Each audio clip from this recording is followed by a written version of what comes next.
Pregnancy వాళ్ళు చూపించుకోవడానికి వచ్చినప్పుడు వాళ్ళ అమ్మలు కానీ అమ్మమ్మలు కానీ మా కాలంలో డెలివరీలు ఇళ్లలోనే అయిపోయేవి, లేదు అంటే హాస్పిటల్కి వస్తూ దారిలోనే బండ్లోనే అయిపోయేవి అని చెప్తూ ఉంటారు. మరి ఆ కాలంలో అంత ఈజీగా అయిన నార్మల్ డెలివరీలు ఇప్పుడు ఎందుకు అంత కష్టమవుతున్నాయి? సిజేరియన్ సెక్షన్ రేట్లు ఎందుకు అంత పెరిగిపోతున్నాయి? నేను మీ doctor Rishma Priyanka, obstetrician and gynaecologist. ఆ కాలంలో ఆడవాళ్ళని చూసుకుంటే ప్రతి పని కింద నేలపైన కూర్చొని చేసేవాళ్ళు. లైక్ వంట వండడం, బట్టలు ఉతుక్కోవడం, ఇల్లు తుడుచుకోవడం, కానీ టాయిలెట్స్ కూడా ట్రెడిషనల్ ఇండియన్ టాయిలెట్స్ ఉండేవి. బట్ ఇప్పుడు అవి కాస్త వెస్ట్రన్ టాయిలెట్స్తో రీప్లేస్ అయిపోయాయి.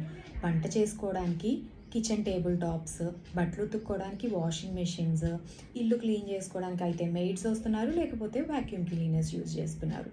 సో అప్పటి కాలంలో ఆడవాళ్ళకి ఉండే వైడ్ పెల్విస్ కాస్త మనలో కొంచెం నారోగా అయిపోవడము, అట్లానే పెల్విస్ అండ్ హిప్ దగ్గర ఉండే మజిల్స్ టైట్ అయిపోయి రిజిడ్ అయిపోవడం వల్ల బేబీ అనేది కిందకి దిగడానికి ఇబ్బంది పడుతూ ఉంటుంది.